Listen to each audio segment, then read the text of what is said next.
How's my mic?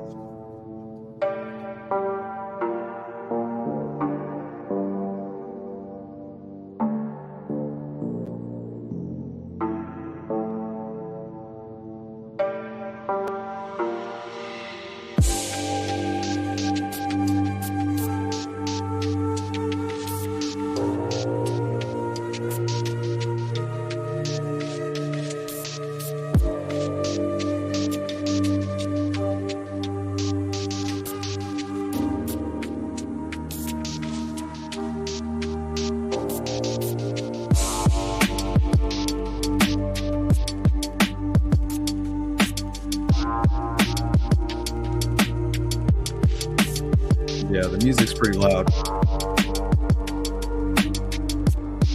We'll cut that off before we start.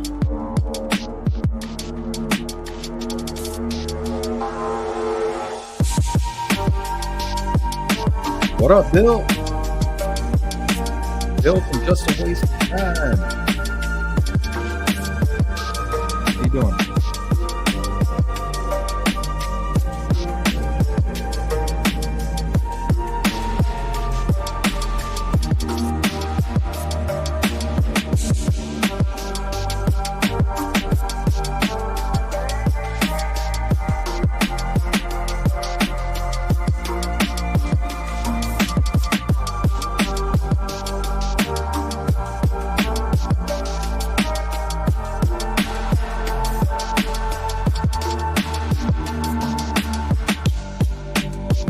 Yo, welcome everybody just walking in. We'll get started here in a minute.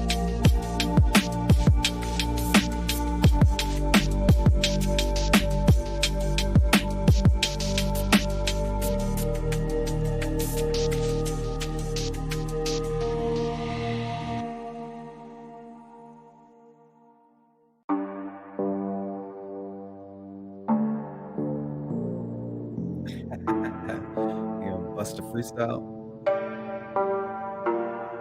Yo, mic check. 1, 2.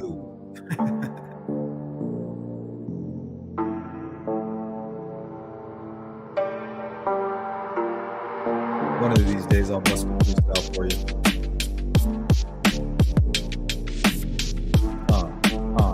Yo. This beat definitely makes you feel like it.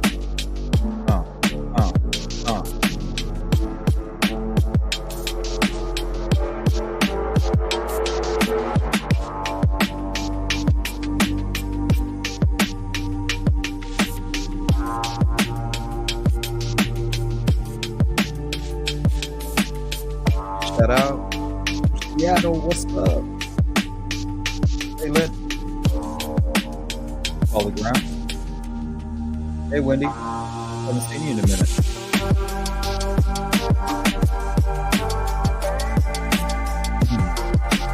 I'm ready to go.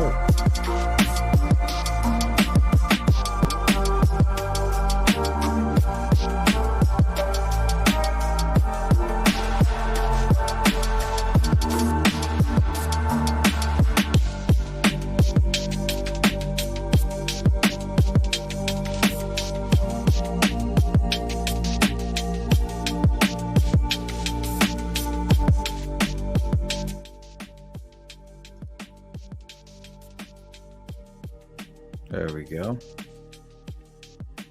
What's up, Lola? How you doing? Jamra. TTM fangirl. Hello.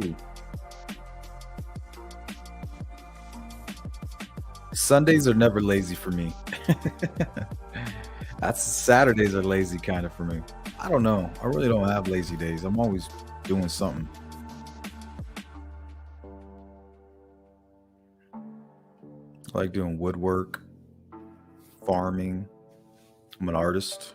I like to exercise.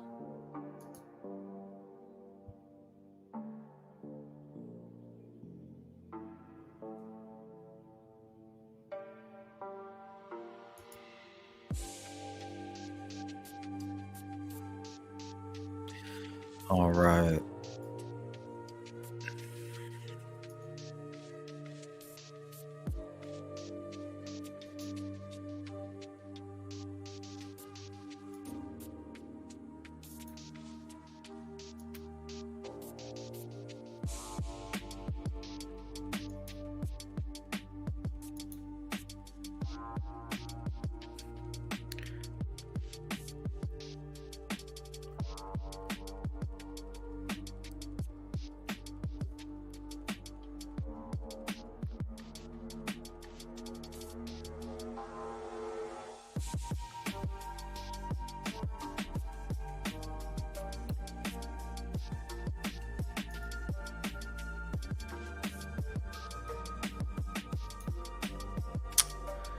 What's up, Cupcake?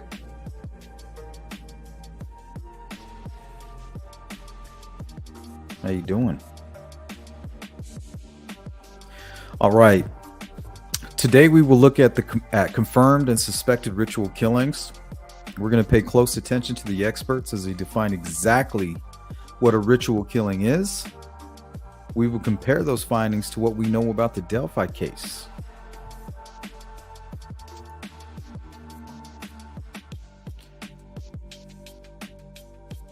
So that's what we're going to do today.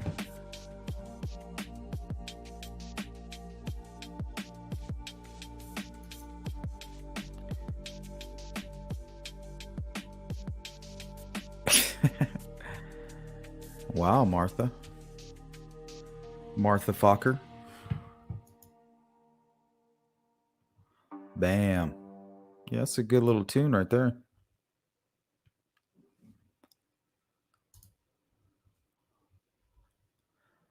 I won't lie, I did kick a couple freestyles before the show started. They're mostly violent freestyles about other YouTube content creators. It's that battle rap. That I wish a motherfucker would mentality. Talk is cheap. Well, guys, today's live stream basically came about by looking into the connections between Delphi and Evansdale, right? So we have to understand if there is a connection, then it's obviously there's something to do with numerology, and numerology is a big thing for the occult. And we all know that.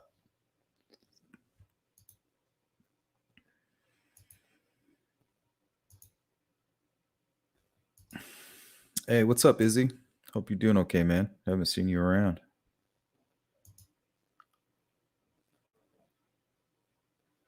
Might have to have like a little freestyle session one of these days. I'll have you call in. Spit some bars. Yeah, I had a good one. The only thing is my raps, they get really violent. You know, that's just how, when I was in the hip hop scene, when you do battle rap, the more violent, the better. Talking about swinging battle axes. You know what I mean?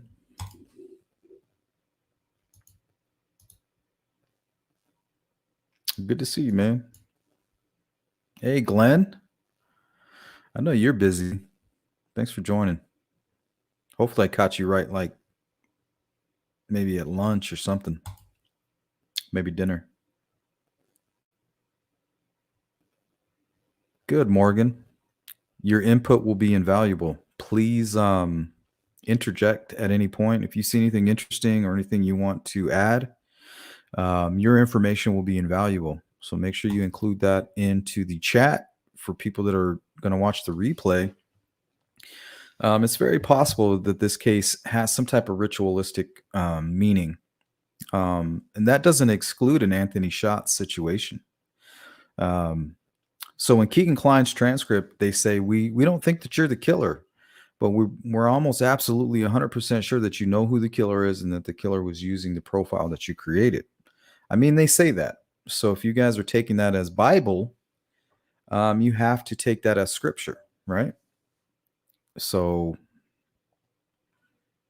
let's say that the killer using Anthony Klein to target his victims. That doesn't mean that has nothing to do with his motivation. That's just how he targeted them. What's the motivation? We still don't know. Is it sexual? Is it ritualistic? They say, we know that this is about power for you.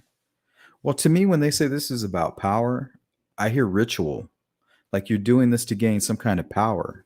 I take it literal. To me, he was literally saying that this is about power to you.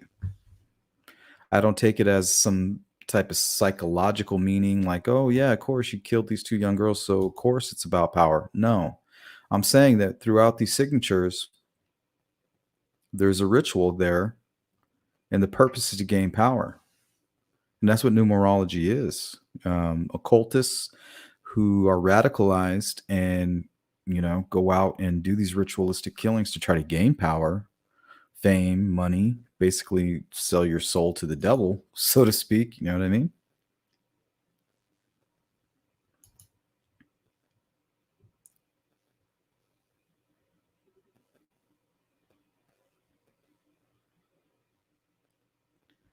Martha, what are you talking about? We just started. We've only been going for like 10 minutes. Martha's confused. Sorry, Martha. Take a deep breath. Hold it in. Let it out. You probably feel a little better. I think lack of oxygen might be the problem.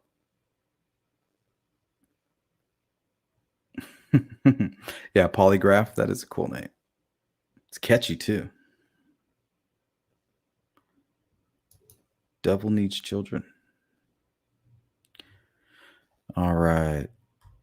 So ritual killings are relatively unusual, but sometimes they bear some of the hallmarks of a serial killing, such as mutilation of the corpse or some kind of special positioning. Many ritual murders involve the idea of human sacrifice, usually for religious reasons. The term religion is, however, used quite loosely in this context, as it can include belief systems such as Satanism or vampirism. There may also be cultural, psychological, and psychosexual elements to a ritual murder. The hallmark of a ritual killing is evidence of acts not necessary to bring about the death. Signatures? The hallmark of a ritual killing is evidence of acts not necessary to bring about death. For example, bite marks. Is excessive violence and sexual assault may be found in connection with ritual killing. Human sacrifice is a feature of some, but not all, occult belief systems. The word occult means hidden, and by its very nature, this kind of ritual killing can be hard to investigate. Violence motivated by religion may not be a crime in the eyes of the perpetrator, but is treated no differently from any other murder in the eyes of the law. Research into motivation for ritual killings has shown that the practice is thought to lead to transformation, self-deification, and healing. Many people also believe that satanic human sacrifice is done as a way of drawing down dark forces. Investigators may assume that those involved in human sacrifice are simply mentally disturbed and hiding behind the belief system that seems to justify their actions. Yet understanding the beliefs that led to the crime, however distorted they appear, may actually be helpful in solving and aiding in the prevention of future occurrences.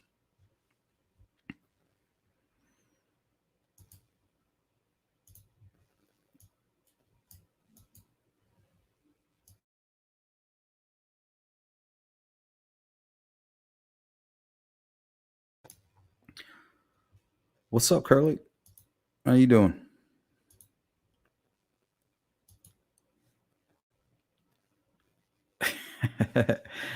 You're very funny. Ha ha ha. I'm good, thank you. I got plenty of oxygen.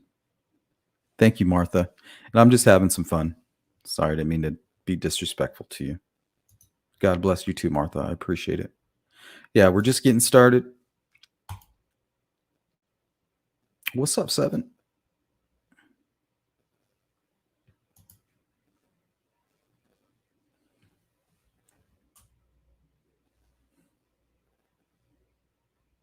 Yeah, and I was actually pretty shocked after looking into all these ritualistic killings. I mean, what we're going to do is we're going to listen to them. We're going to have the experts kind of describe exactly what it means to be what you can expect in a ritualistic type killing, the signs that they look for that indicate ritual.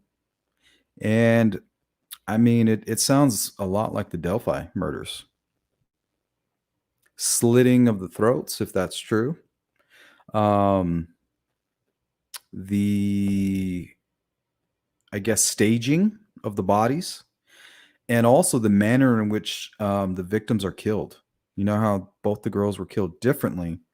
There's one guy who's basically an expert on ritual killings, and he says that it's very important how each individual victim, if there's multiple victims, are killed in a certain way. I was like, wow. I wonder if that's why the girls appear to be killed by two separate people.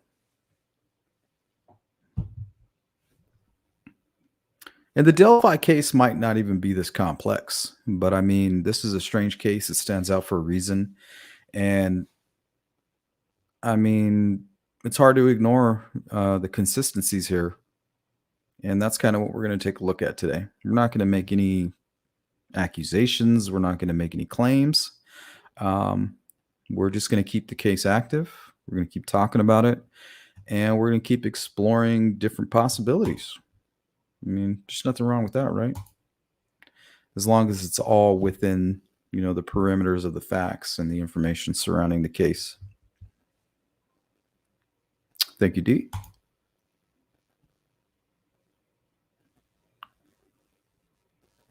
No, just no.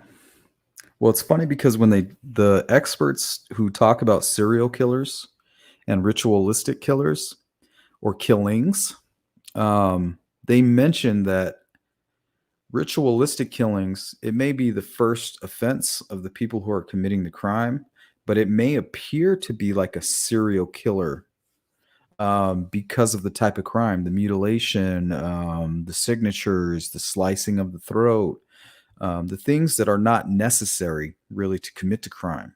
So really, this is kind of a show about signatures, because that's what ritualistic killing is, just a bunch of signatures that are being included into the actual act.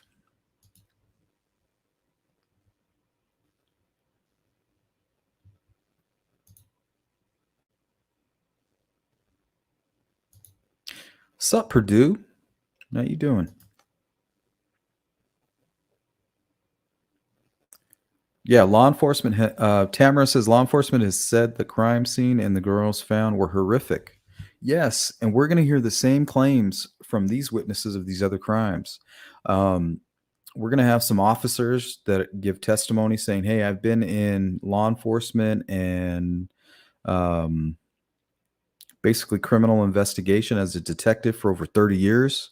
And when they talk about these ritualistic killings, they say, "I've never seen anything like this before." And it reminds me of Delphi, everything that they say.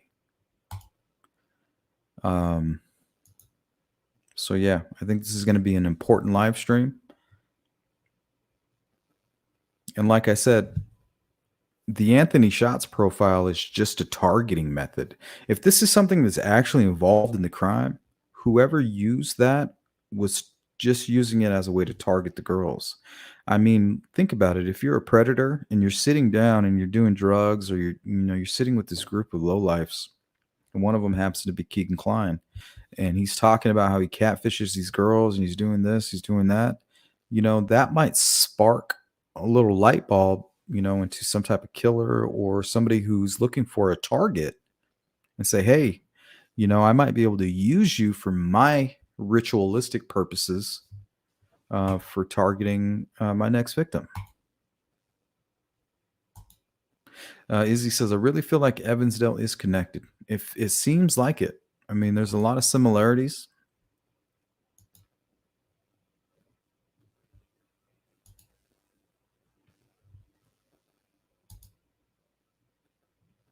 So what I'm going to do is I'm going to start with a few cases, some random cases, some unverified cases. Then we're going to dive into some really some verifiable ritual killings.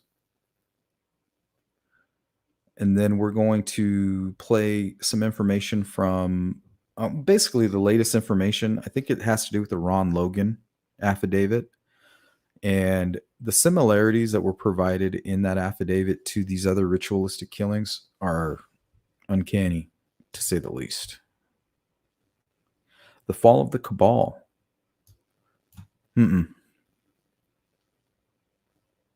Yep, and a lot of times that's what happens in these cases. A lot of signatures are there to mislead. Yeah, we read that in the FBI handbook. They talk about that. Yeah, that could be. Or the movie could have been a premise, or a lure, or a manipulation to get their victims to a certain location. Because if you can save yourself the trouble as a perpetrator of having to kidnap and abduct people, think about how much easier that's going to be for your end goal. You know, if your end goal is to do a ritual killing or an attempted assault or something along those lines, if you can get your victim to come with you to a secondary location, your chances of success as a perpetrator have increased. Now, your chances as a victim have decreased drastically. So you have to think, if the killer or perpetrator are increasing, you know, their odds of success by doing certain things, as a victim or potential victims, especially you girls and ladies and women out there, not saying that you're weak or anything, but keep in mind what could increase your chances of not being a victim. You know, do I go for a walk carrying my dog? Do I go for a walk with my best friend? Do I go for a walk only with my husband, partner, whatever? You know, those types of things will decrease your chances.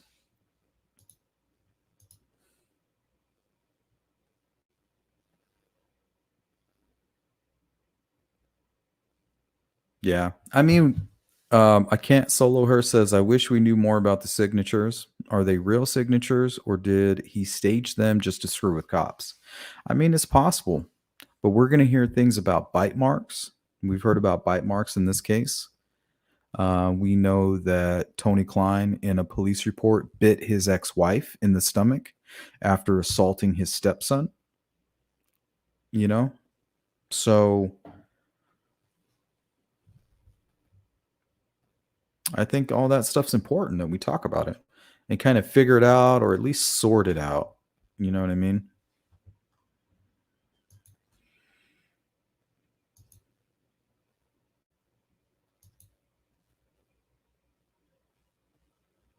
Staged. And we know from the Ron Logan affidavit that the bodies were moved and staged. And we're going to hear a lot about that in these other cases that are verifiable ritualistic killings. Slitting of the throats is something that's very common in a ritualistic killing. Staging of the bodies, putting them close together, and certain types of methods used to actually complete the murder itself, and then extensive signatures after the fact that are unnecessary to complete the task. So, yeah, we're going to dive into it today.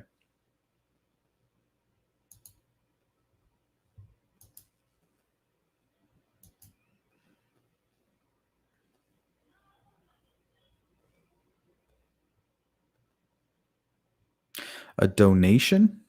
Yeah, you shouldn't be sending donations if you're trying to become a member. You just simply go to the channel,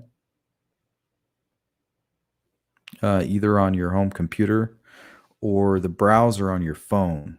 So instead of kind of clicking on the app for YouTube, go to your Google browser and type in youtube.com and then go to my channel. And then it should present you with the option to join.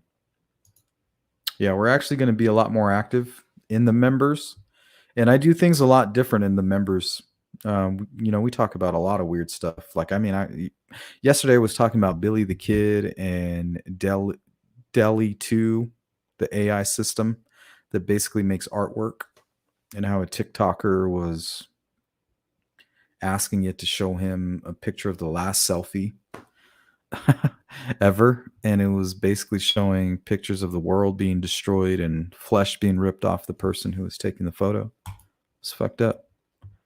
Yeah, we do things a little different in members, but we still bring it back to the true crime genre, and we're always open to talk about Delphi, because honestly, that's why we're here.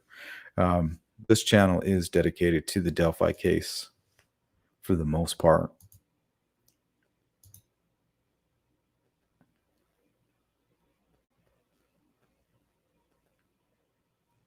That's a good question, Anna. One day we'll know.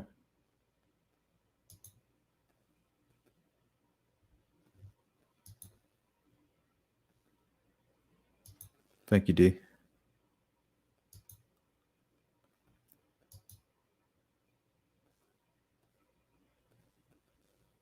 Oh, yeah, for sure.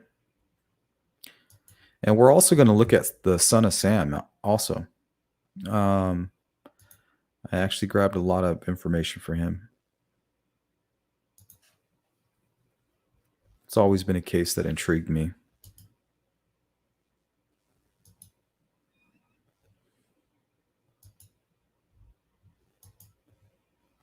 All right. So I'm going to show you just a couple of random cases first before we kind of dive into the meat and potatoes, because they are relevant.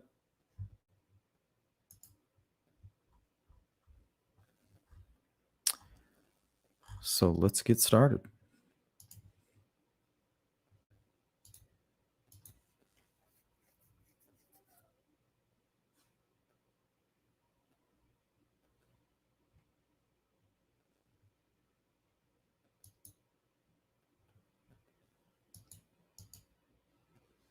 Wait, hold on. Why is this muted? That's weird. Hold on.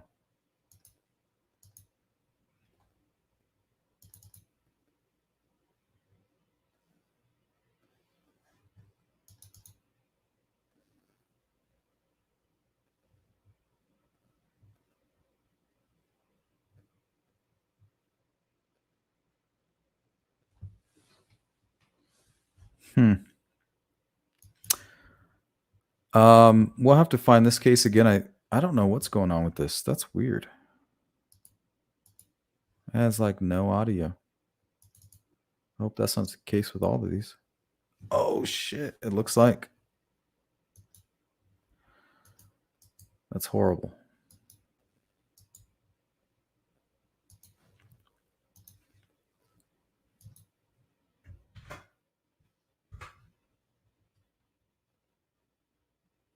We'll just have to watch them live.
Okay.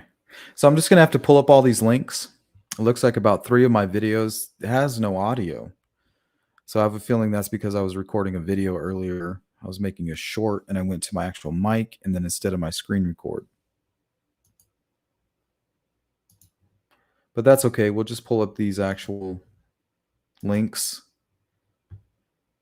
I try to save myself the trouble, but sometimes you're not lucky. All right. So I got this one ready. Let's take a look.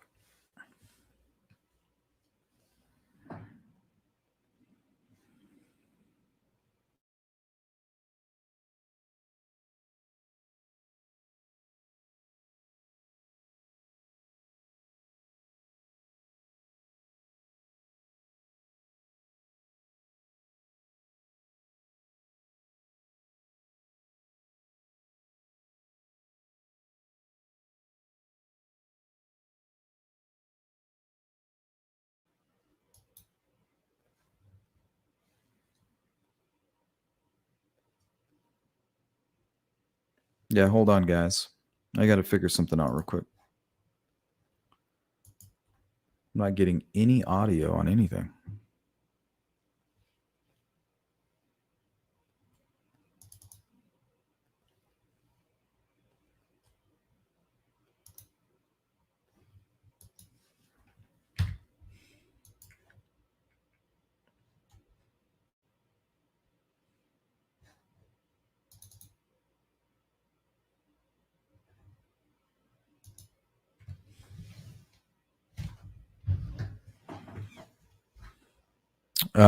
You guys hold on. We're having some technical difficulties. Give me a second. I think that I did record all of my stuff correctly. I'm going to reset my system. I think my mic, for some reason, or my audio is unconnected. So bear with me just a moment. I'll be right back, I promise.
same man, Edward O'Neill, was charged with murder nearly 5 years ago and was let out on a $25,000 bond.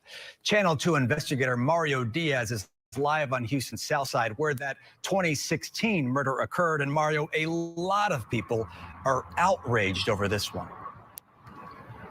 Chris, they're upset over the loss of life. They have concerns about what they believe is the disregard of the public's safety. And they have one key question. How did something like this happen?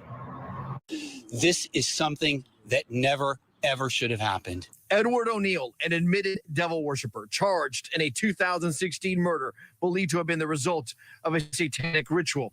He allegedly kills again nearly 10 days ago after being released in August on a $25,000 bond over the murder from nearly 5 years ago. I've been doing this for 30 years, Mario, and I've seen a lot. I have never seen a bond this low for first-degree murder in my career. O'Neill's case made international headlines in 2016 after allegedly killing a teenage friend. Originally committed for 120 days, he was found incompetent for trial. But once competent again, his original bond gets lowered to $25,000 this past June. On August 11th, he posted bond. The $64,000 question, no pun intended, is why he is out on a $25,000 bond, the type of bond that many dope dealers and felony thieves receive. Mario Garza is the president of the Harris County Bail Bondsman Association. When you're dealing with competency issues, mental health, that should automatically say, hey, I need to really think this one through, because they're unstable. Channel 2 legal analyst Brian Weiss questions those doing the evaluating from the bench. The buck stops with the men and women who wear the robes and wield the gavels. And this is that situation where a judge simply, in my estimation, got it wrong. Yeah, many questions over this particular case. We can tell you that O'Neill went back before a judge in this latest case that took place on November 28th. He went before the judge on Saturday afternoon. He is expected to be back in court on December 15th. Live in South Houston, Mario Diaz, KPRC, Channel 2 News. You see those guys drive in the background? All right. If new Florida. So hopefully I can find all these. Damn, I'm so pissed off right now. But I'm not going to let that ruin the show here. Keep it moving.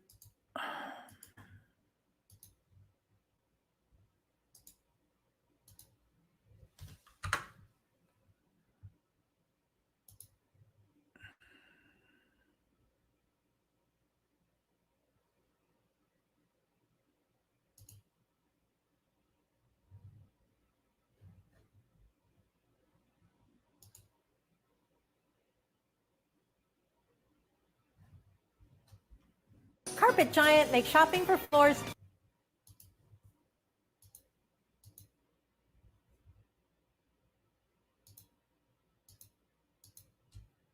What's up, Caroline? How you doing?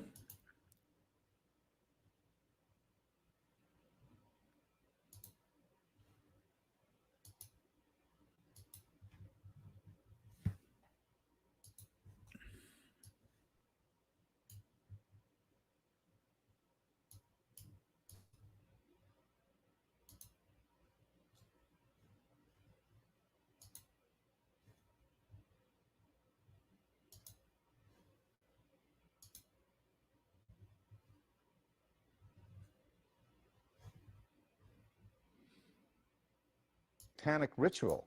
New autopsy reports showed that Ryan Roberts had been stabbed multiple times. Channel 2 Sion Rhodes is live at the boys' school where students remember their classmate tonight. Sion? And this new evidence is certainly raising a lot of questions and concerns, especially for people here at Jefferson Davis High School as they came together tonight to honor Ryan.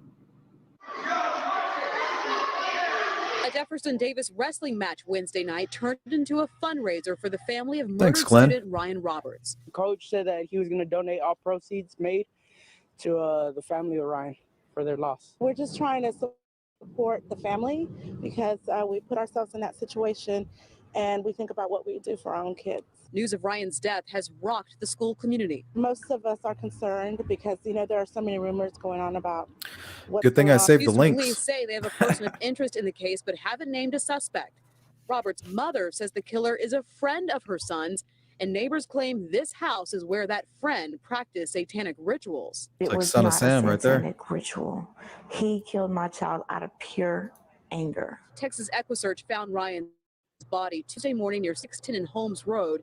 Investigators say he was stabbed several times.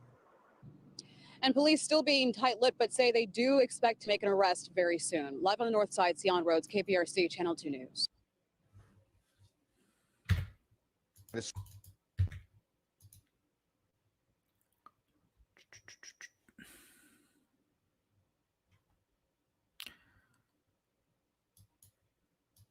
Sorry, I'm like running around with a chicken with his head cut off now. Gotta grab all my links here.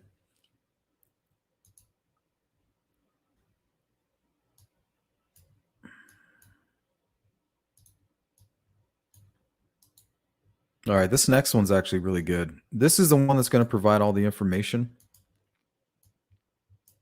Kind of gives the details on exactly what a ritualistic killing is and what, when they see it at a crime scene, and how they identify it.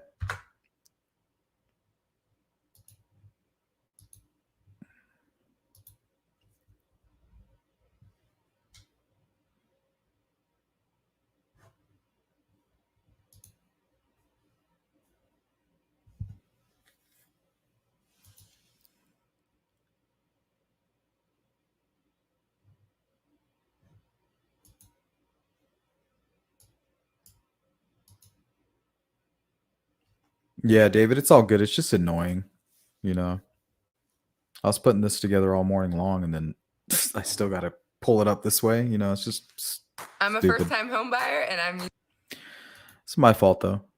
That's what I get for taking bong rips at 6 a.m.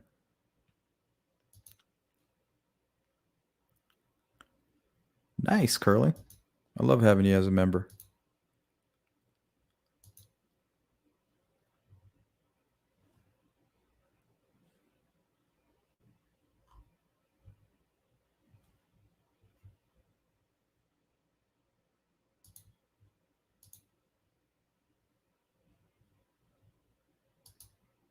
Elderly woman and her 2 adult sons inside this elderly woman.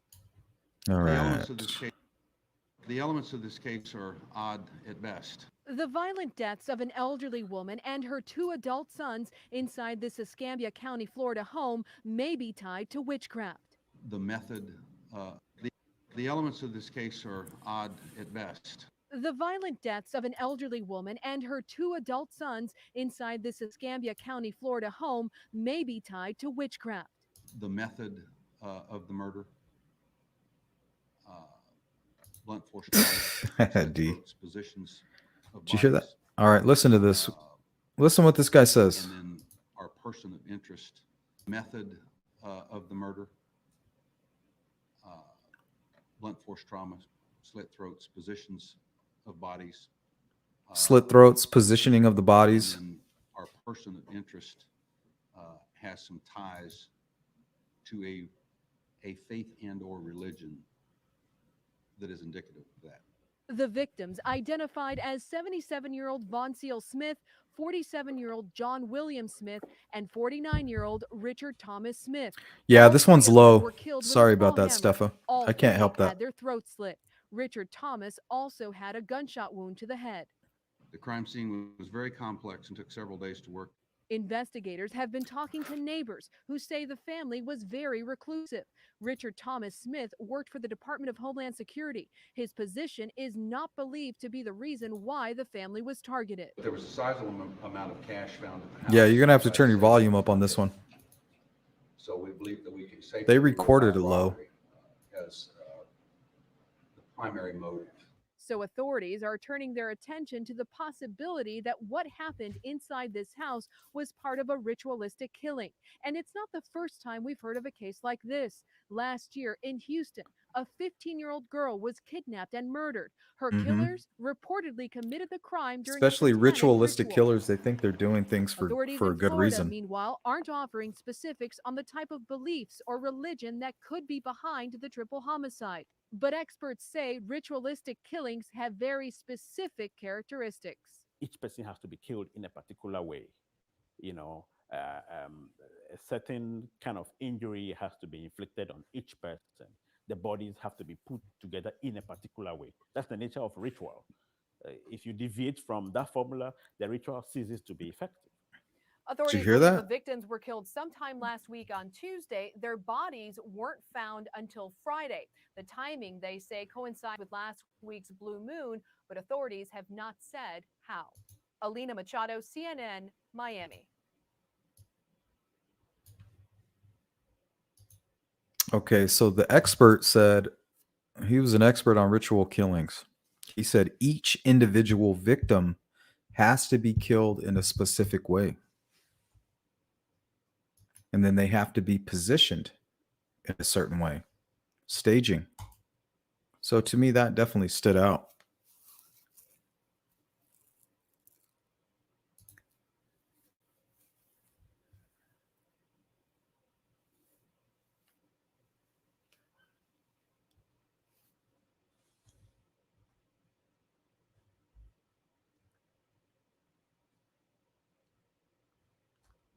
Yeah, in this case, the point is not the outcome of this case. The point is what investigators are deeming as ritualistic, what they suspect to be a ritualistic killing. What does it mean to be a ritualistic killing? And apparently that has a lot to do with when they see the throats being slit and the bodies being positioned.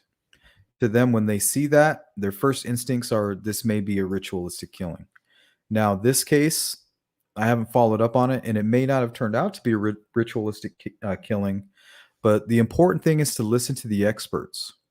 You know, we're not focusing on these cases. We're focusing on what the experts are saying in regards to the case. Okay.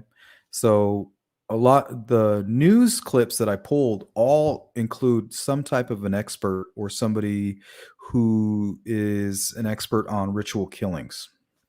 So the most important part of these clips are to pay attention to how they define a ritualistic killing.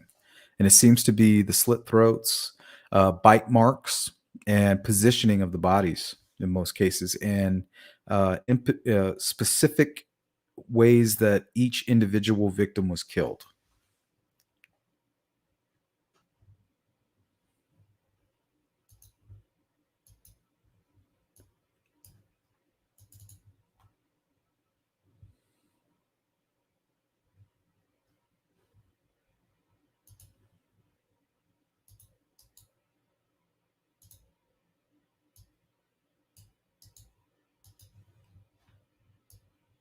All right, you guys have probably seen this one.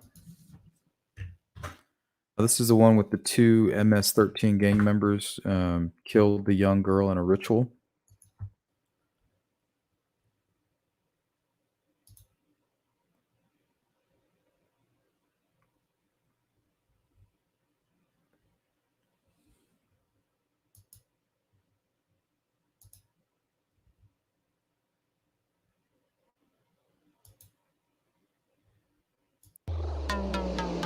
Hi.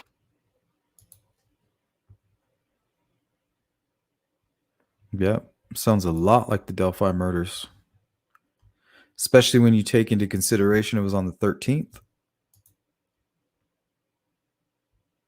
You know, close to Lupercalia and things like that.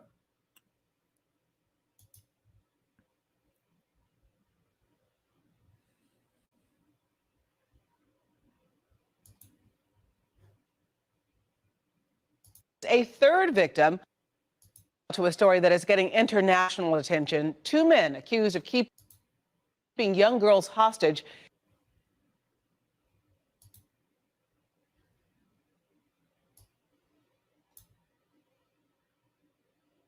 Well, we turn now to a story that is getting international attention. Two men accused of keeping young girls hostage killing one of them in a satanic ritual. Now, we first broke this yesterday morning, and tonight we have learned there is a third victim who was fortunate enough to escape and is now back with her parents.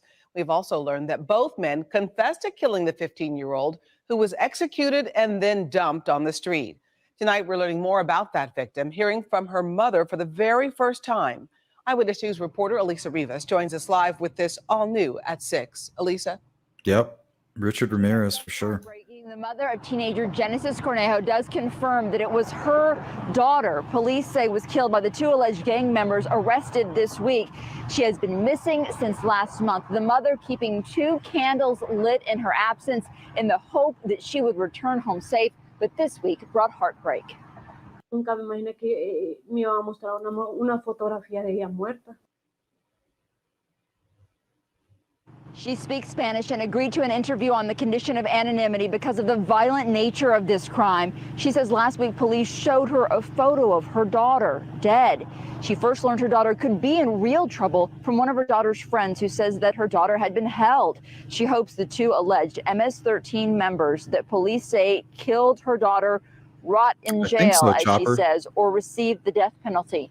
Now, we are here at Cy Ridge High School tonight because authorities say that she went here for a very short time. Ironically, her parents had moved her here from another local school district because of their fear of the exposure to gangs in that other location. We are live tonight in Jersey Village. Lisa Rivas, 13 Eyewitness News. Yeah, and those guys have they have no remorse. Do you see him waving at the camera like that? Like, what the fuck? That's cold-blooded. MS-13 gang members.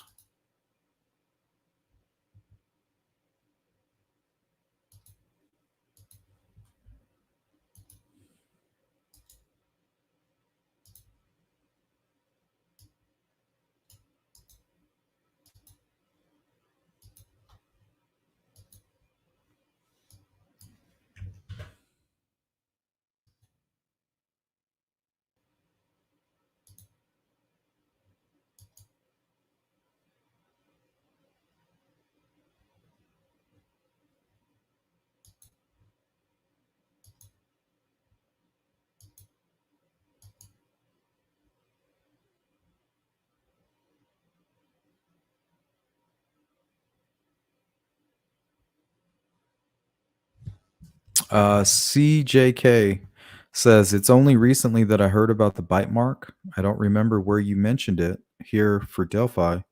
Was that in the Logan affidavit? No, that's in the Keegan Kline interview transcript, his most recent interview.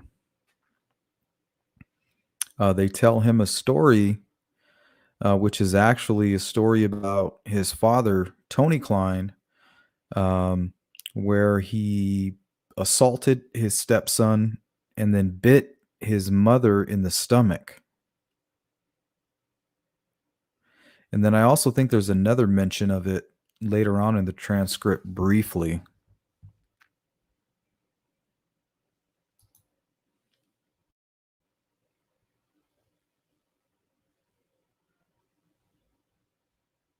In 1981, Jensen and Cree told inmates how Jensen had argued about Jensen. He's made claims. All right. This one's a little bit longer. I've never heard of this story. This is about a serial killer that I had no clue about. He's kind of like a Dexter type killer. He doesn't like criminals. He uses that as an excuse to kill violently. I don't know how I've never heard of this case, you guys. So we're going to definitely do a follow-up on this one. But yeah, this one was very interesting. Claims of killing over 40 people, and he's been sitting on death row in Idaho for nearly 40 years for the murder of one. 6 on Your Side's McKenna King tells us the story of a man who could potentially be one of the worst killers in Idaho history that many Idahoans don't even know about. John, his name is Thomas Eugene Creech, and he's been sitting on Idaho death row for over 37 years now for the murder of prison inmate David Dale Jensen on May 13th of 1981. Fairly graphic and gruesome murder. At the time of Catch that date. this guy is like he follows the occult and stuff like that, and that murder happened on the 13th. The murder of David Dale Jensen in 1981, Jensen and Creech were both inmates housed inside the maximum security prison at Idaho's penitentiary. Creech was serving time for 2 murder convictions in Idaho. He was convinced to attack and did, in fact, murder David Jensen, a 22 or 23-year-old young man who was in prison as a car thief. Those same documents say he and Thomas Creech were not on good terms. Creech was a janitor at the penitentiary at the time, and court documents say Creech and Jensen had argued about Jensen dirtying the floor, something Creech had to clean up. Because of his janitorial duties, Thomas Creech was the only prisoner who could be out of his cell at the same time as another inmate. Both Chuck Palmer and I wrote letters to the penitentiary warden during that time frame, once he was released, warning the warden and the penitentiary system that this was a very dangerous criminal. Chuck Palmer was the Ada County Sheriff at the time. He and Jim Harris, Ada County prosecuting attorney in 1981, both believed that if Creech were given the opportunity to kill, even while in prison, he would act on it. That's what happened on May 13th of 1981. David Dale Jensen was released from his cell for an hour to exercise and shower. Jensen had other plans during that time, though. Court documents say David Dale Jensen attacked Thomas Creech with a sock filled with batteries. Creech was able to take the weapon from Jensen, and it was that same weapon Creech would later use to beat Jensen to death. Jensen is dead because he attacked Tom Creech without any provocation at all. Twice the same day with deadly force. The sock filled with batteries that killed him, he'd used on Creech earlier that day. And in an exclusive letter from Creech, he admits to that, again, writing, quote, "Yes, I killed that guy, but he attacked me." Creech went on to claim self-defense in the incident, but prosecution argued he went above and beyond self-defense. Following that murder in 1981, Creech was handed the death penalty sentence in 1983 for the second time in his life. You see, that wasn't his first murder. His criminal history started at the age of 16. Former Ada County prosecutor Jim Harris says Creech spoke to him about his childhood. I think it was potentially the loss of his father at a very young age, particularly since the man essentially died in his arms. His first enemy, I think, the first attempted murder was the male nurse that failed to get help to his father before he died. The Journal News out of Hamilton, Ohio writes that Creech claims he committed his first murder at the age of 17 by, quote, drowning a friend in New Miami who he believed was responsible for the traffic death of his girlfriend. The paper also states Creech claims to have killed 5 people from a motorcycle gang in Ohio for, quote, satanic cult worship rituals. In a United Press International article from 1986, writer Steve Green says Creech ran away from home and claims to have killed a man in San Francisco in 1965. During that time in San Francisco, sources say Thomas Creech became involved with the Church of Satan before it was officially organized in 1969. In 1973, Creech married Thomasine Lauren White. That same year, both of them were wanted in the connection of the murder of Paul C. Schrader in Tucson, Arizona. The Tucson Daily Citizen paper on January 4th, 1974 reports Paul C. Schrader was stabbed to death at the downtown motor hotel in Tucson, Arizona. Creech was arrested for the murder in Beaver, Utah, and taken back to Arizona to face charges. But after hours of deliberation, 23-year-old Creech was acquitted of the Tucson murder. In 1974, Creech and his wife Thomasine moved to Portland. A United Press International article states that Thomas Creech spent some time in the Oregon Psychiatric Hospital in Salem. After he was released, he moved into the St. Mark's Episcopal Church in Portland and began work as their resident maintenance worker. In the exclusive letter Creech wrote to us, he says his wife Thomasine was raped by 11 men and tossed out a window 4 stories high that left her, quote, paralyzed and damaged mentally. She later died by suicide in the Oregon State Hospital. His letter to us also states that he killed some of the men who allegedly raped his wife. Also in 1974, Creech was convicted of killing 22-year-old William Joseph Dean. An article from the United Press International states that Dean's body was found in Creech's living quarters inside the St. Mark's Episcopal Church in Portland. And later that same year, 2 traveling painters were found shot to death in Idaho. Authorities say Thomas Creech and his girlfriend Carol Spalding were hitchhiking from Lewiston to Donnelly, Idaho, when two men by the name of Edward T. Arnold and John Wayne Bradford picked them up in their 1956 Buick. Thomas Creech shot John and Edward, then partially buried their bodies off Highway 55 in Donnelly. Investigators later found that 1956 Buick abandoned near Cascade, Idaho, and according to the Washington Daily Chronicle, inside the car they found the blood of one of the victims and shell casings.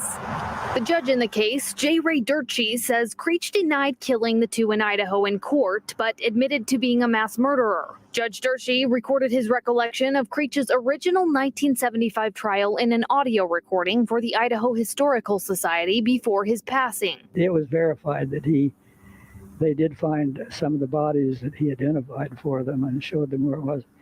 That was his defense in my case. He says, my goodness, I'm admitting I've killed all these other people. I wouldn't deny this if I'd done it. A statement from the Idaho Supreme Court notes, Creech has admitted to killing or participating in the killing of at least 26 people. The bodies of 11 of his victims, who were shot, stabbed, beaten, or strangled to death, have been recovered in 7 states. They found a large number of skeletons that Tom led them to in a mine shaft in California. Judge J. Ray Durchie also made this statement inside the courthouse in Wallace, Idaho. Law enforcement officers were worried about him in the trial, worried about security because there were rumors going around that he'd been a member of Hell's Angels and they were going to come up there and break him out. When I moved him up to Wallace to try him up there where there hadn't been any publicity about his case. Judge Durchie found Creech guilty of the Donnelly murders and sentenced him to hang in March of 1976. At that time, Idaho's law stated a first-degree murder charge was a mandatory death sentence. That law was later ruled unconstitutional by the Idaho Supreme Court in 1979, and Creech was sentenced to life in prison. That didn't sit well with Sheriff Palmer or prosecutor Jim Harris. In our opinion, Creech was a psychotic, and he didn't like inmates, and he would probably kill someone if they didn't supervise him very closely around other inmates. That statement almost a foreshadow of what was to come a mere 2 years. This is like the real live version of like Dexter. You know what I mean? Like he's a killer, but he kills for things that he feels are like for like disrespect or hurting his family. So basically there was a group of people that tried to kill his wife. They raped his wife and threw her off this building. It was 11 men, and he came back, found most of them and killed a couple of them. So this is a guy that you do not want to mess with. Like 100%. Years later, when Thomas Creech killed again. The prosecution quotes this statement made by Creech in court. And okay, I kicked him a couple more times. And he was laying there bleeding real bad and breathing real funny. And in the midst of appeals, former Ada County Deputy Prosecutor Roger Bourne made this statement in court in 1995. If the death penalty doesn't fit this defendant, who doesn't fit? That this defendant is a mass murderer. He's shown extreme violence while he's in the penitentiary. If the legislature didn't intend it to fit this defendant, who could it fit any better? Creech was scheduled for execution again in 1999, but on June 14th of that year, the federal district court granted a stay of execution. And as of 2019, no execution date is set. And coming up Sunday at 10 on 6 on Your Side, we'll attempt to uncover the cost of death row here in Idaho using the Thomas Creech case as an example and try to find out how much it's costing Idaho taxpayers to keep him housed on death row. And fascinating. I think we should point out this video was not provided to us by the Department Right, of that's Correction. video that we obtained by ourselves. Our and actually photographer conversed and I, with him. Exactly. So we went in and we toured death row and we asked him if we could take some video of him on death row and moving around in his cell. And he was very, he was very kind about it and let us take that video. Okay, more to come. Yes. All right, crazy. thanks, McKenna.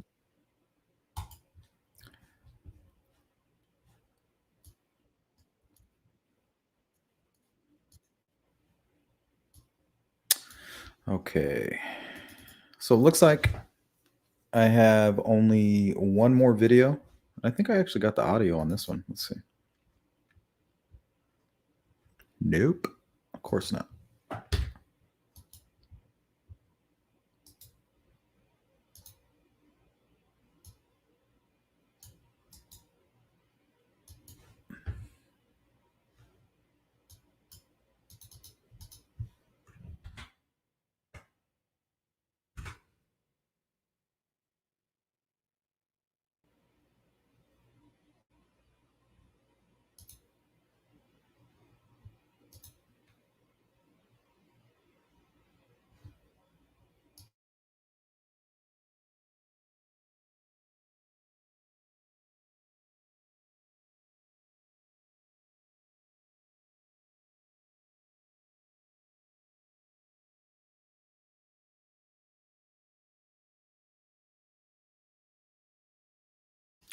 Just waiting for the commercial.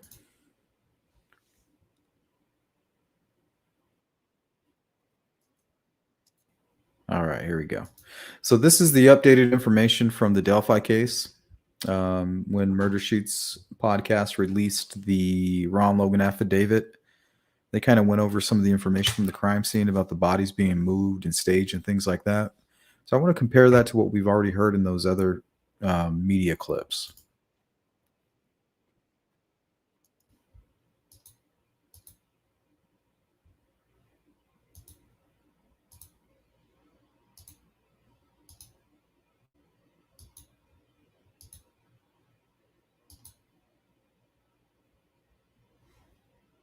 And about a man investigators thought might be responsible for the crime. The bodies of Abby Wood. Tonight at 5 with new information about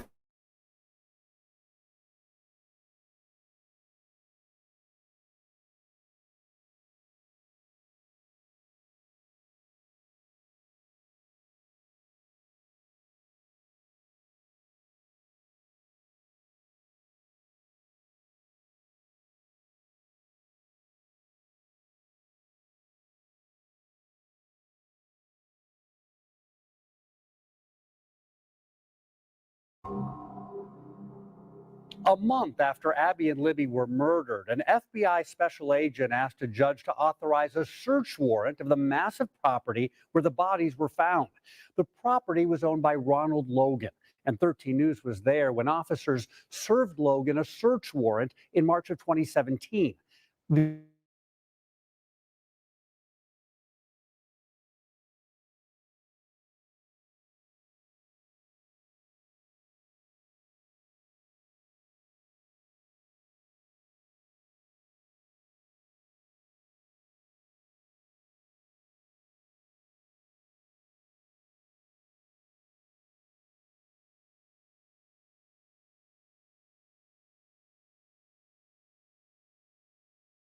We'll get to that in a moment, but first, the warrant request has new information about the crime scene that has not been released before. The FBI agent confirmed Thanks, Sherry. one of the victims was missing an article of clothing.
Said Logan asked a relative with that of the man long, and she said Logan's physical build is consistent with that of the male suspect videotaped by Libby on the Monon High Bridge Trail.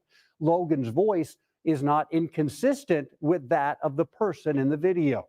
The FBI agent also said Logan asked a relative to create a fake alibi for him for the afternoon the girls were reported missing. She also said cell phone tower data showed Logan's cell phone was in the area where the girls went missing the afternoon they disappeared. And later that night, cell phone tower data showed Logan's phone in proximity to where Libby and Abby's bodies were eventually found. Investigators also interviewed two women who had been in a relationship with Logan, and both reported that he was physically abusive. One told investigators Logan threatened her and said he could kill her and no one would find her body. Now, Ron Logan died in 2020. It's important to note he was never formally named a suspect or charged in the murders. This search warrant was first reported by the Murder Sheet podcast, and they shared the document with 13 News. If you'd like to read the search warrant, we have it posted right now at WTHR.com. Thank you, Pam.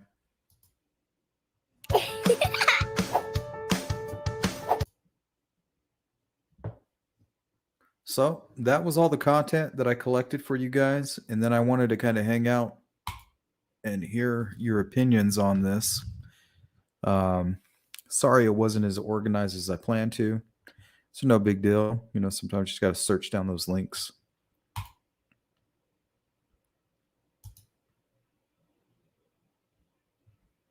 Thanks, Pam. I appreciate it.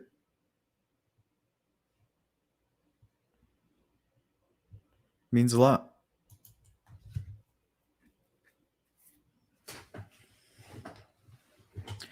Yeah.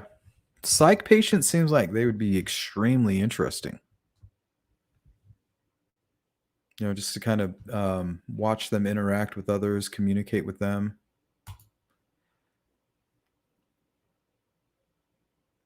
I think there's a lot of Freemasons in the Delphi.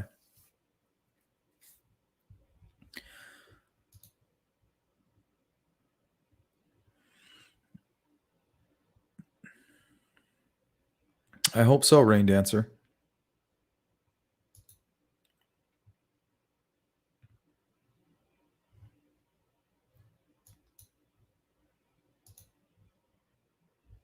Yeah, MK Ultra. That's a whole nother rabbit hole right there.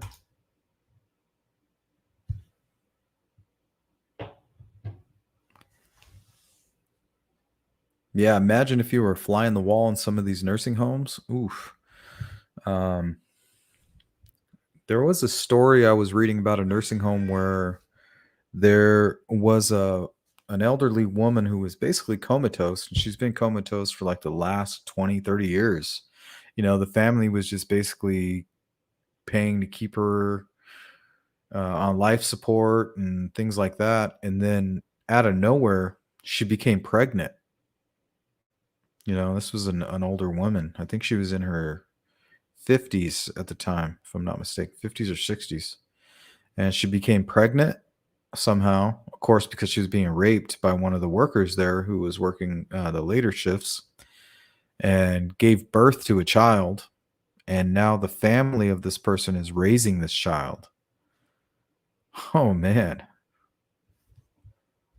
And this guy's, he was caught and put in prison. He's in prison right now. Tamara Freemason Odinist. There's rumors that some of the signatures were Odinism. I don't know how true that is, though. That's a rumor mill. Fresh printed.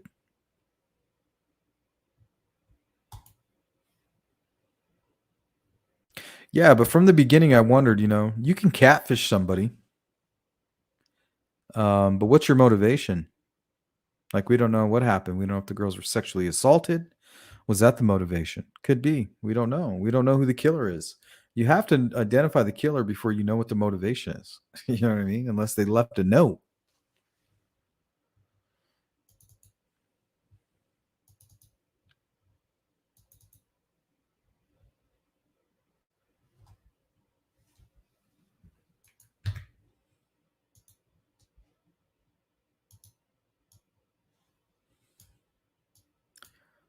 All right. So let's take a look at the Son of Sam.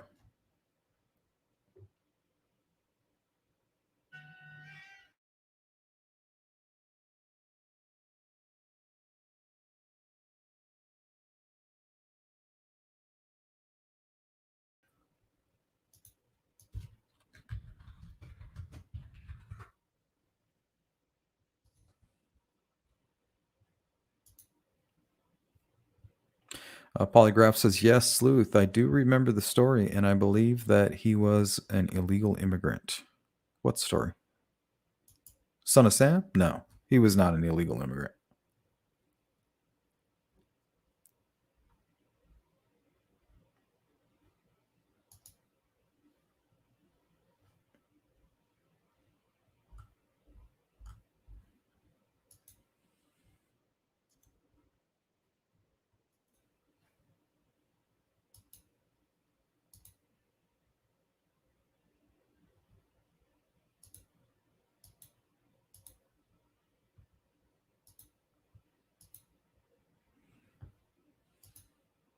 Yeah, Jerry, the son of Sam is crazy. Could potentially be a whole network of satanic assholes involved.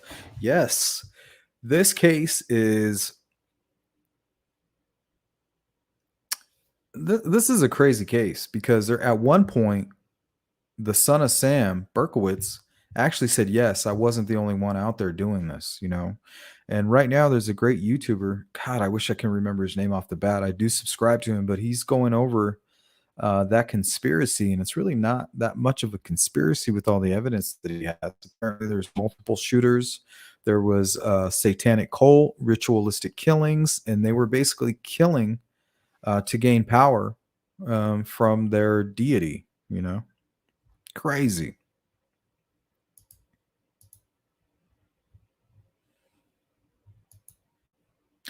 So yeah, that's a very interesting point.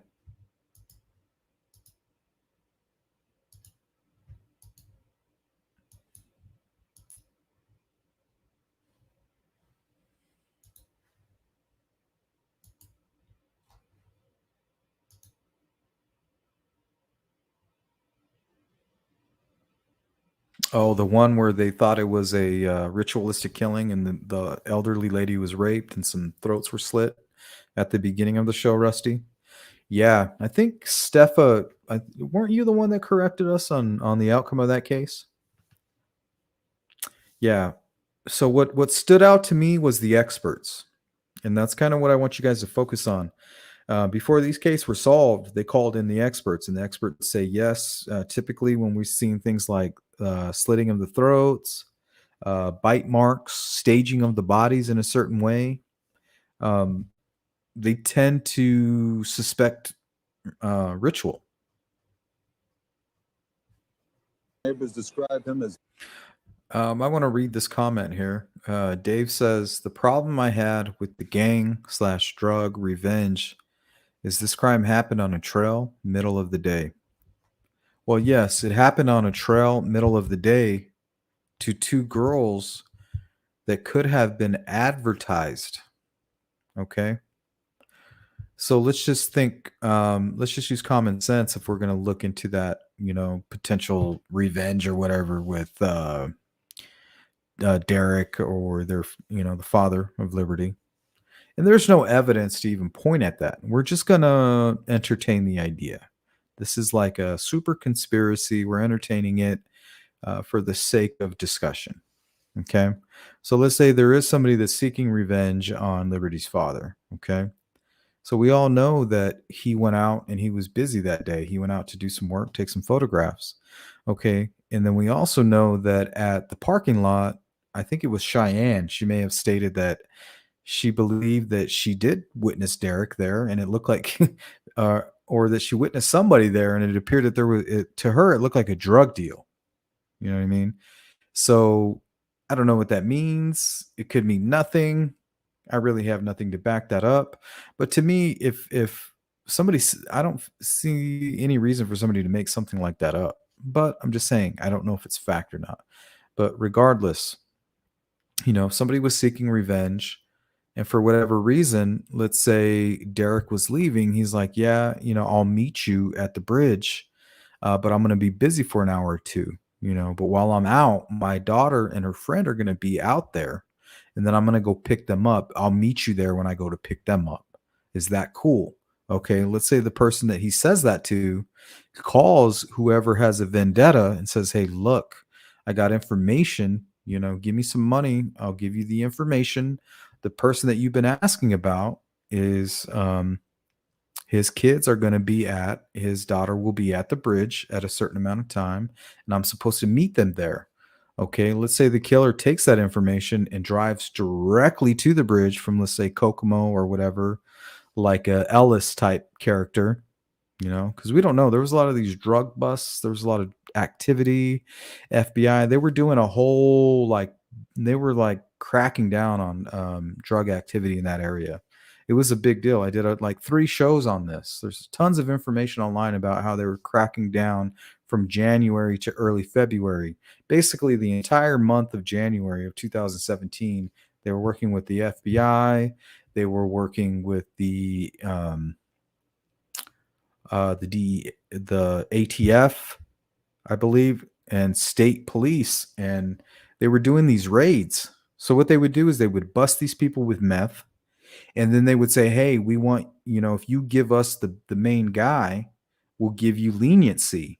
So these people were wearing wires, and apparently that's something that happened in 2014 with Liberty's father, that he may have worn a wire or something. There's factual evidence of that that you can find online.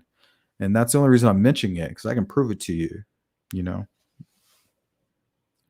So it's possible somebody knew that they were out there, and if they were seeking revenge, they would have known that the girls were out there. So I'm just saying there's no evidence to support that. But if you were going to go down that rabbit hole, I mean, obviously that's the direction you're going to go, right? Hiding in plain sight.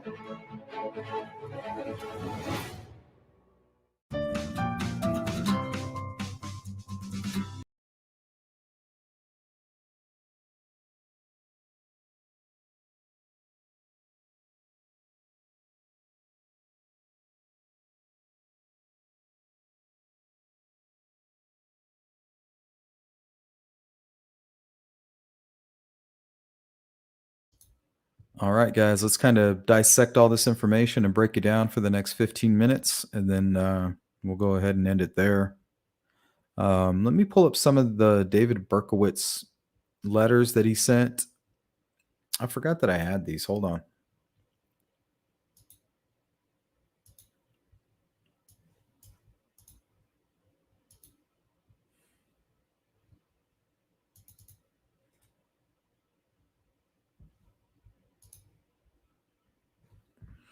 All right, let's look at some of this weird stuff.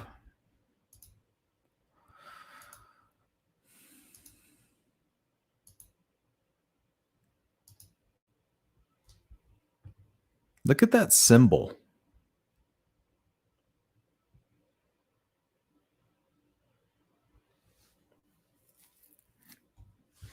So weird. It says here, because Craig is Craig, so must the streets be filled with Craig, death. So why does Craig equal death? You know what I mean? Like, has this all been deciphered? What does that mean, death? How is Craig death? Is that another language? Is that a translation? And huge drops of lead poured down upon her head until she was dead. Yet the cats still come out at night to mate, and the sparrows still sing in the morning. Okay. So if you translate that, it's almost like, okay, I'm a serial killer. I'm going out there and I'm terrorizing people, but yet life goes on. It's almost like we all think it's tragic, but yet nothing really ceases to exist. And there's some truth to that. When we see these crimes and people get murdered, we're just like, oh, that's part of life. You might get murdered. We're all going to die sometime. There's no humanity. Now, this was actually inside of his apartment. It says, "Hi, my name is Mr. Williams, and I live in this hole." Like, what the fuck? This dude is out of his mind.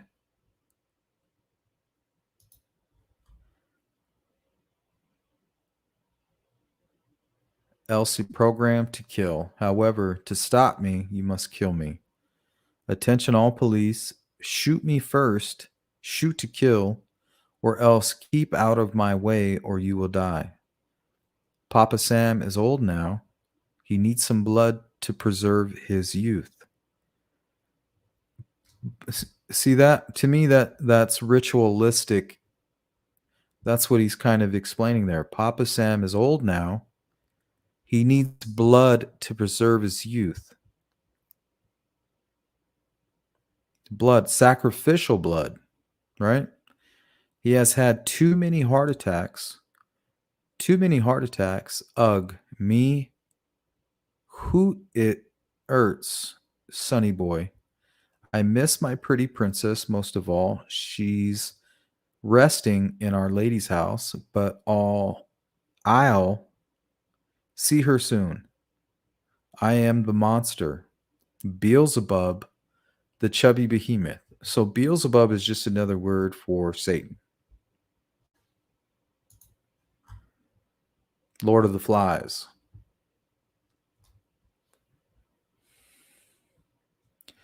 Wicked King Wicker.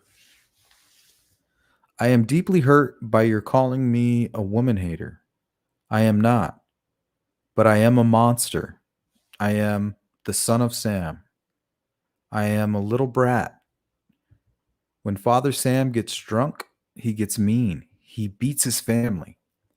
Sometimes he ties me up to the back of the house. Other times he locks me in the garage. Sam loves to drink blood. Go out and kill, commands Father Sam. Behind our house, some rest. Mostly young, raped, and slaughtered. Their blood drained. Just bones now. Papa Sam keeps me locked in the attic, too. I can't get out, but I look out the attic window and watch the world go by. I feel like an outsider. I am on a different wavelength than everybody. So you can tell this guy was deep into ritualistic killings. You know, this was he's already lost his mind at this point. All right, let's catch up on the chat real quick.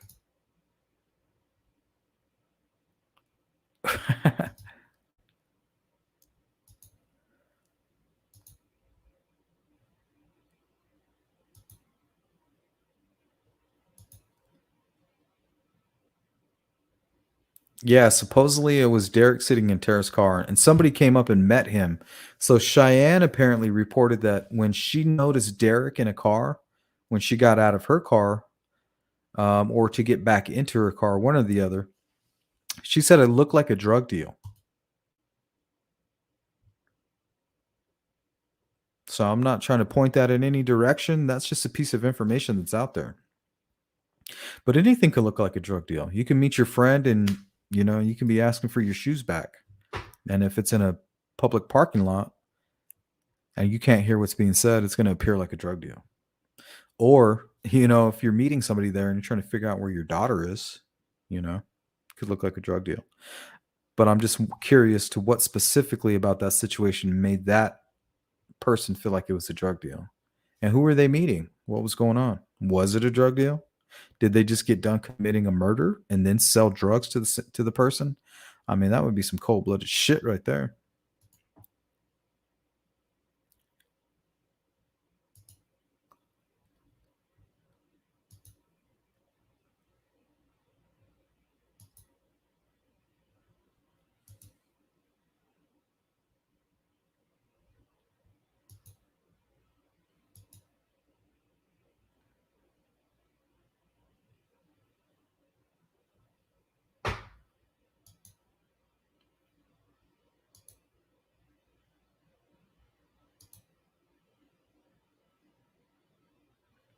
Oh yeah, all rabbit holes, you know.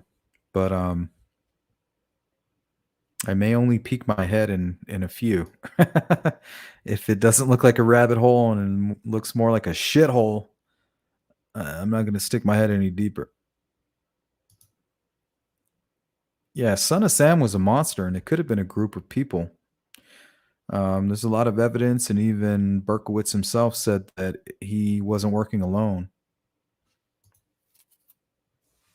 It was a group of people.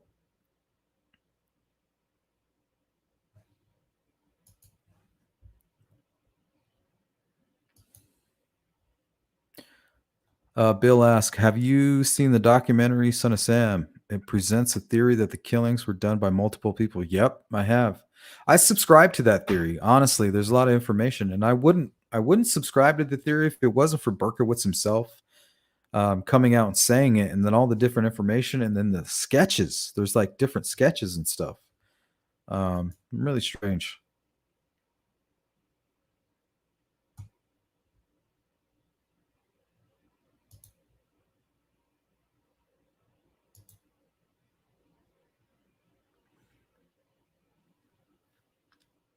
Yep, audible voices. And usually when you're hearing audible voices, it's never telling you like, "Hey, today's going to be a good day." You know, people that are hearing voices, it's because it's some type of negative, and something negative is some type of negative force is now kind of invading their life, so to speak. You know, some call them the archons or whatever. But yeah, that negative energy, it's the same thing that these people are sacrificing people to. So if you have negative thoughts and you're just sitting there depressed, it's most likely because you have some type of bad energy. In my opinion, when I'm in that situation, I don't even pray or anything. I just recognize. I say to myself, okay, I'm not alone. You know, I didn't create myself. So that means these problems aren't my own. You know, these problems are here for me to share them. You know, I'm not alone here. And then just that recognition, you know, that get rid of that pride and all the negative thoughts, and kind of realize, hey, I can't do this alone. You know, there's something out there that created me, that has a plan for me. Boom, that's it. As soon as you recognize that, that's it. Just simply the recognition. In my opinion, I'm not trying to preach. Here's another note from Son of Sam. This is, I think, a bottom of the other note. JB, please inform all the detectives working the case that I wish them the best of luck. Keep them digging. Drive on. Think positive. Get off your butts. Knock on coffins, etc. Upon my capture, I promise to buy all the guys working on the case a new pair of shoes if I can get up the money. He's like, he's like playing a game of cat and mouse. Like, I want you to get me. I'm a pathetic piece of shit, and I've given my soul, to the devil. I am now a martyr for the dark side. You know, I'm bearing a cross. It happens to be upside down. Yeah, we can get into the whole St. Peter thing, but that's another discussion.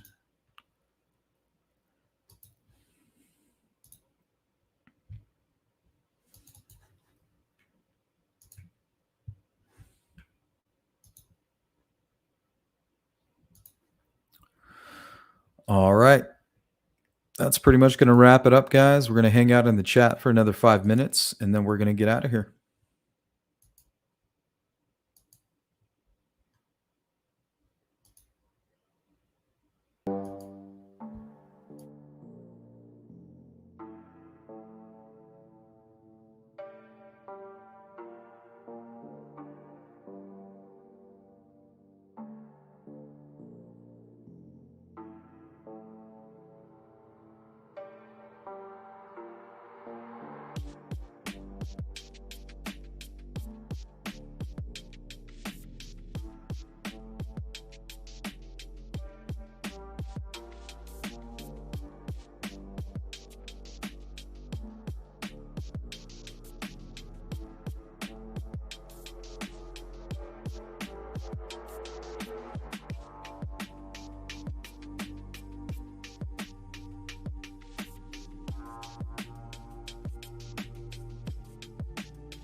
Yep. We don't fight against flesh and blood. We fight against principalities and wickedness in high and low places. Justice for Abby and Libby. Amen, Lynn. Thank you.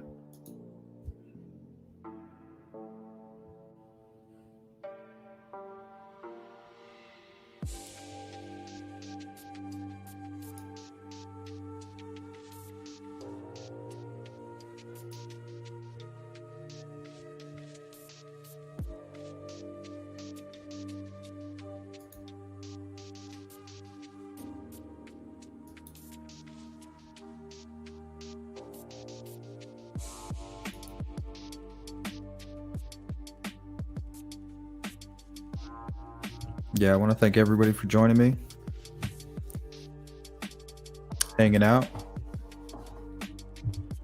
We had a little bit of technical difficulties, but ended up not being a big deal. Usually I'm all prepared, but whatever.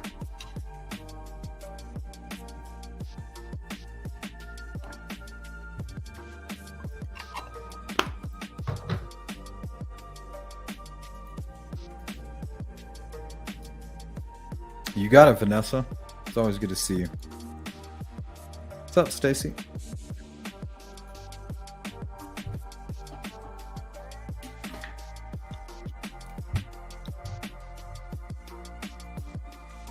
Take care, Rain Dancer.